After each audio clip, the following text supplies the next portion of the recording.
I really want to appreciate my coaches because we have been in the camp for long, and for me winning this carrying, I have to put more effort because when a lot of country come to your own country to compete, you have a lot of tension, different motive on your mind. So I really appreciate that I put in my best efforts. So I'm very happy for me to win the gold medal. I was surprised when I came here because I was expecting a track much more bumpy, and not in this condition. This track is really nice, for real. It's really nice condition. I love the roof. The style of the roof is really good. I think that there is a lot of potential on this track. It's possible to organize really big race on this track because it's a really nice facilities. So yeah, I was really surprised in a good way, and I'm looking forward now to come back here.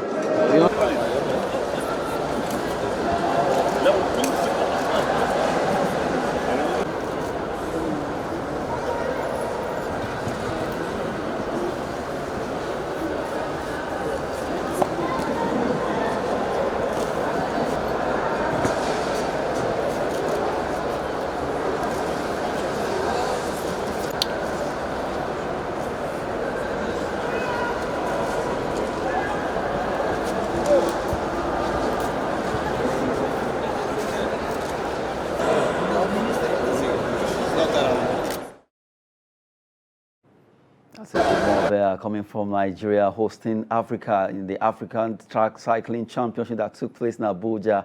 Unbelievable, as your Nigerian cyclists say. He was so surprised that Nigeria could actually have such a very good edifice. I also do the velodrome at the MKO Abiola Stadium. Welcome you on the show, 360 Sport.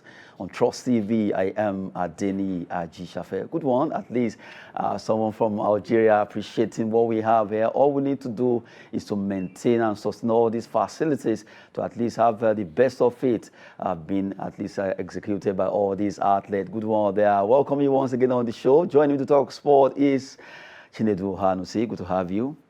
Good morning, Adeni. Good one. And we just have to look at this particular sport, cycling that started like a joke 4 days ago, now ended just on Sunday, where a lot of countries, about 16 of them, including Nigeria, participated at the African Track Cycling Championship as it ends in Abuja, where we have a lot of intrigues there, where you see cyclists showing their style of how to cycle on the track. This wasn't a city track or thereabout, but this is inside the velodrome that happened at the MKO Abiola Stadium. See, looking at that particular story now, looking at the way the table stands after the whole race, the medals table, we have South Africa coming first with 42 medals, where they won gold, 20 gold. You have 13 silver, bronze 9, and they have Egypt coming second with 26 medals there in totality. You have Algeria, Nigeria coming fourth, the host nation. We have 17 in all, 4 gold, 7 silver, and you have 6 bronze. Morocco, 4, and you have 5 silver, then 4 bronze, all in all 13. Benin Republic with 1 bronze, and Cote d'Ivoire and another bronze there. Looking at the way it ended just here in Abuja. I love the fact that, yes, even though we couldn't win the competition, South Africa won it, but the athletes, the cyclists that came to Nigeria, they were able to admit that this particular velodrome is one of a kind. What do we say? This was an edifice put in place about 20 years ago. Let me say precisely 19 years ago for the hosting of the All-Africa Games. On the very day that games ended, thunderstorm blew it up, and it has been refixed by Bega. To tell you that Nigeria has been punching below our weight. That's Yashin, the athlete from, the cyclist from Algeria, said it all. Expected something bumpy, but we have come here, and even this cycling federation, Africa Cycling Federation president, have said that this is huge edifice. It's magnificent and it is eye-catching. They need to bring in more training centers and do more cycling in Nigeria. So it all goes to tell you that it has to do with the system, probably systemic failure, even more of administrative problems. But for me, I'm not looking at this event as an event of Nigeria coming forth. Perhaps that has to do with the kind of cycling we do. The road cycling, Tour de France. We know of the one that happens in Burkina Faso, Senegal axis. I'm surprised I didn't see such people here. We have a lot of cyclists up there. But now, zeroing to this one, like the lady said, she's happy that she won gold for herself and for Nigeria. I think Nigeria should build on this. We can build on this and go forward. But in a nutshell, that you have such a beautiful and underutilized edifice means Nigeria is punching below our weight. We can do much more, not just in football, but in cycling and many other sports. We can do more when it comes to other sports, not just in cycling. All we need to do is to make sure we work on all the facilities that we have. We need to at least use these facilities very well, maintain them. If other countries from Africa are actually appreciating what we have, all we need to do is to make sure we maintain it and also get better when it comes to sport. African cycling track cycling championship there, as it ended in Abuja, a good one. We were able to host the event and it went down well. Let's talk about the biggest one that happened during the weekend also. That has to do with MPFL, Nigerian Professional Football League, ended match day 38. Rivers United, they lifted the trophy finally after winning it about 3 weeks or 2 weeks ago. They won it, but now they were able to touch the trophy they've so much coveted. Now, congrats to Rivers United, the champions of 2021-2022 Nigerian Professional Football League season, as they did well. Looking at how it went down, looking at the result of the matches that were played during the weekend in match day 38. Let's look at the result there. Well, with one, Rivers United, they pipped Gombe United by a lone goal, and they were able to at least leave the trophy. Kano Pillars, despite winning 2-1, well, the story is another one. MFM, they lost against Nasarawa United. Dakada, 3-0 against Sunshine Stars. Remo Stars 3, Niger Tornadoes 0. You have Athlan, they pipped Kwara United. Plateau United also defeated Eyimba. Wiki Tourists 2,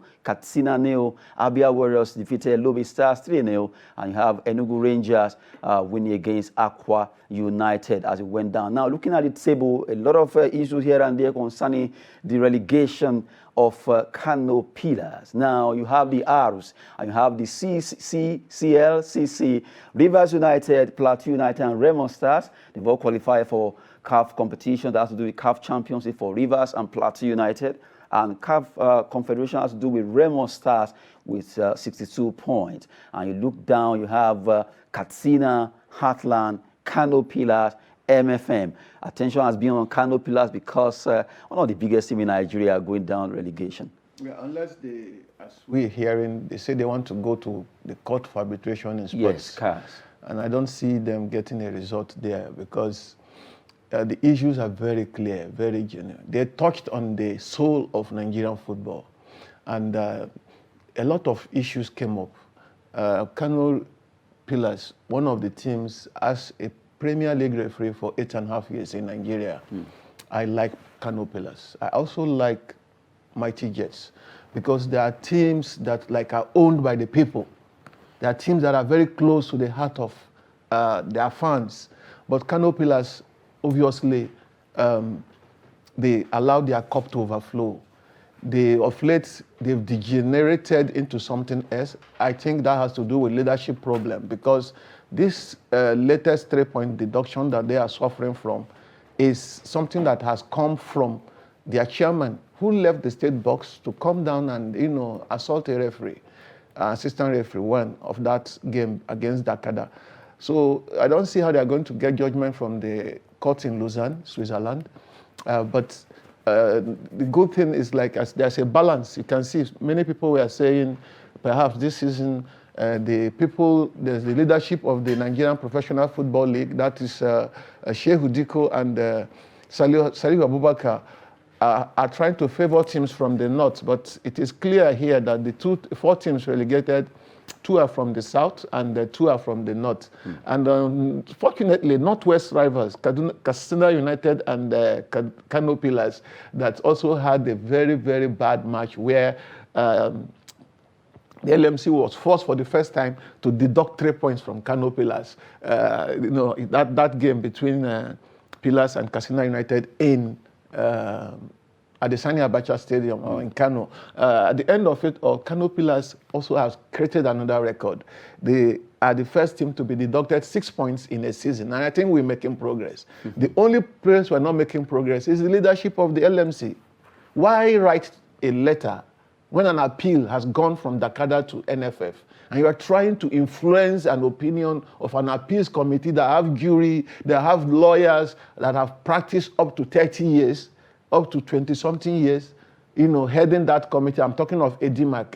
So it was clear that the LMC sent that letter to thwart the decision of the appeals committee. Somebody did say, don't think there are only 3 political parties in Nigeria: SDP and NRC. There is the third party, which is even the strongest, and he called it NFF, or the then NFA. I'm talking about one former secretary of the general of... so a lot of politics embedded in football.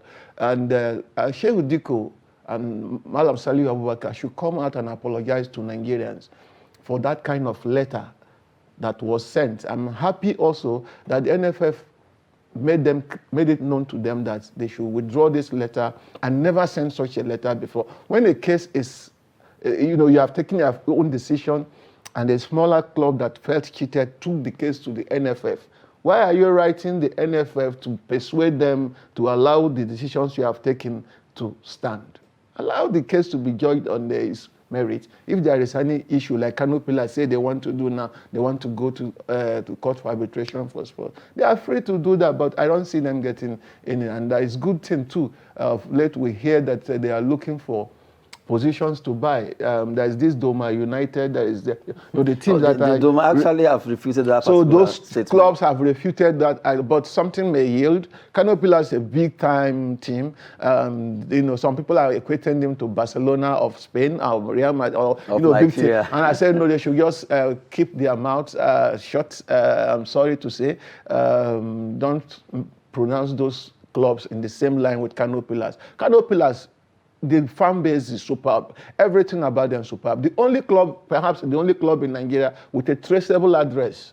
You walk straight to their fans' office. Their fans pay subscription. You have their shirts all over. You can just, if you want to buy, you can get, So there are clubs that have come to do a lot. But in an election year, a lot of things do happen. And perhaps Ganduje is more concerned with a lot of things than putting money in football. We've been looking at the MPFL there, looking at Kano Pillars. Well, from the way it is, Court of Arbitration of Sport, that's where they said they are going to appeal this case because they believe that they are not supposed to be deducted of 3 points. And we are waiting to see what's going to be coming out from that particular issue there. Yeah, just before we also leave, I must say the most important thing that happened yesterday has to do with Remo Stars. I give it to Coach Wenga Ugote. When they came in the season and won like 4 or 5 matches in a row, I was thinking that it was too much of them to say we are here to win a Continental ticket. Remember, they just got relegated 2 seasons ago. Then they came back to the elite division at the close of last season, and they're already talking about. I said, no, first of all, stabilize in the Nigeria Premier League before you talk about going Continental. They didn't win the league. They are not second. They're not going for the CAF Champions League. But I think it's a modest achievement. They should be proud of it. The investment, the man, the owner of Remo Stars is making in Ikene is eye-catching too. I think perhaps that's they will do well. Then for Rivers United, they've longed for this trophy, and I say there is nothing like there's not been rewarded after a long sojourn. The coach, talking about Stanley Aguma, has been with Rivers United for who knows how long. At least. And finally, he's winning the trophy for the first time after he did that during the era of Ego Cement of Port Harcourt. So Stanley Aguma, no doubt, but I saw the governor there, talked about giving each player ₦1 million. We are tired of promises. I rather expect that the ₦1 million land in the accounts of those players today, and let us be, let us know that yes, the smile we saw in Governor Wike yesterday was monumental. After political disappointments here and there, for the first time, the governor was able to smile yesterday, and that is good. That tells you that sports can heal a lot of injuries, a lot of wounds, and. We don't want to have people promise like the one promised Plateau United like 2 or 3 seasons ago. Up till now, those money has not been paid to the players. The Bible or the Holy Book did say, if you promise, you must work assiduously to ensure that you fulfill it, because God is not somebody that tolerates fools. That's how it is put in the scripture. So I want to believe that when these players get this money, they'll be even more motivated to make us see a much improved Nigeria Premier League season. For a lot of records made this season, the season ended as at when due is a plus. The LMC showed their incompetence, and we saw that the system could correct itself. The NFF Appeals Committee doused all those tensions. We saw that teams could be deducted points and players banned for a long period of time. And we also saw that negative things like referees being pounded here and there, chased everywhere, beaten as if they are, criminals. Then now we're wanting to see some bit of sanity coming from that end. I'm tempted to say Tade, Alhaji Tade has not done well. Aziz, he has not done well as president of NRA. He needs to give his referees a little bit more of protection, and they've done a lot. Considering that, like I did say, I think I know about 3 seasons now, referees are not paid as at when due. In the MPFL? Yes, sometimes they travel for matches, 1, 2, 3 matches, they are yet to be paid. That brings an issue of concern, and the integrity of the league must be kept upright. A hungry man is an angry man. A hungry man can do other things. So some of these results probably were influenced. I don't have proof, but I want to say it is good to see that a team like Katsina United and Wiki Tourists, yes, that game, many people were saying something may happen. Though they are Arewa brothers, but we saw for ourselves, that the match ended 2-0, and Katsina United eventually got relegated. Good one from Wiki Tourists, and the Shooting Stars did all they could, but managed just to survive. This is a team that is a traditional team. I'm happy we are going to welcome back insurance.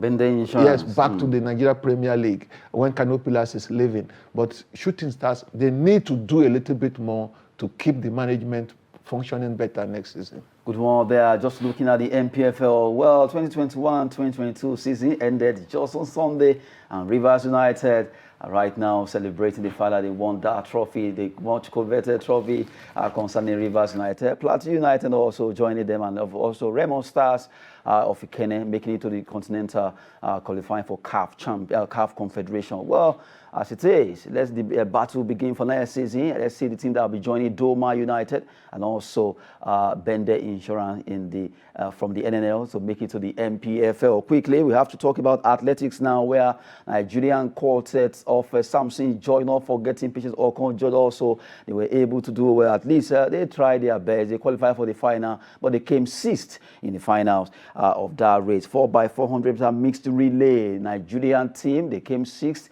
after trying their best to make sure they qualify. Looking at all that happened, the issue of visa that delayed them before they finally moved to the US, where they were still able to make it to the final, and they came sixth. Samson, Nathaniel, Patience Okon, George, not forgetting Unseoko. They all ran the race of their life. They are a good one. Dubem Amene also joined them, and you have Imamba Unseoko making sure the team were able to get sixth on the log. Now, still talking about the World Athletics Championship, we have Shelly Ann Fraser Price.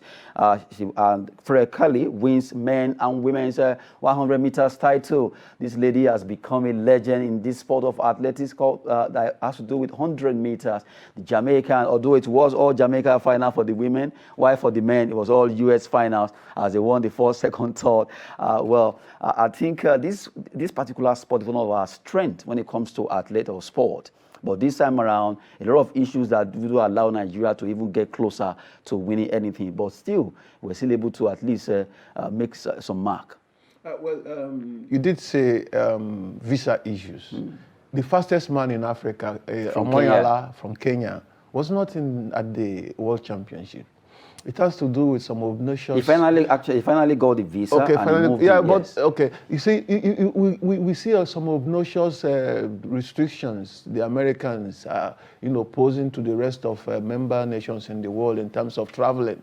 When you accept to host a nation of this magnitude, you also have a responsibility to ensure that people arrive when you. But to worsen that, the problem we also have in Nigeria, about late preparation and chaotic arrangements may have also caused the late arrival of some of our team members. But the good thing is that they were able to finish sixth. I doff my hat for them. Most of us don't understand that running in the final of that race was even a record. We've never been able to get to the final of the mixed relay event. So for that quartet, we salute their courage. And for the Jamaican, that prize is 35 years old prize, and she did very well by ensuring that she locked the World Championship under her belt. The Olympics were dominated by also another countrywoman, Hera, who in this particular race was third at the Worlds in Oregon there. Ellen Thompson also coming Hera. second. And, so to tell you that, we talked about the powerhouse of athletics, Jamaica, how they started late and how they are here now. I call this a real clean sweep. The Americans I don't call it a clean sweep.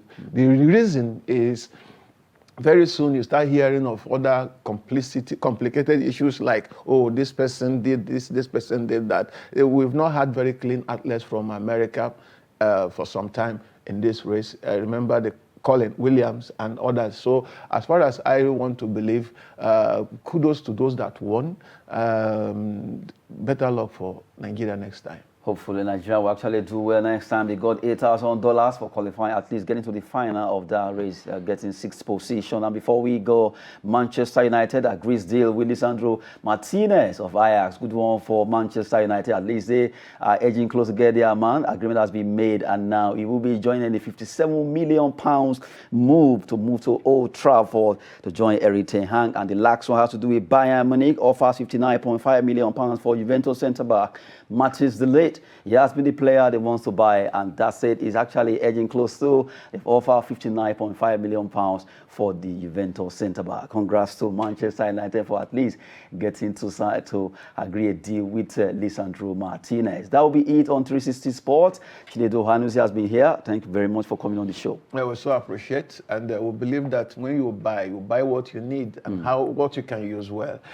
We know that some of these players, after spending so much on them, then it's left for us, the fans, the pundits, to rate their performance when the league starts. Good one there. Hopefully, let all the players that have been purchased so far perform very well. I am Adeniyi Ajishafe. Sport is always business and fitness. Thanks for watching.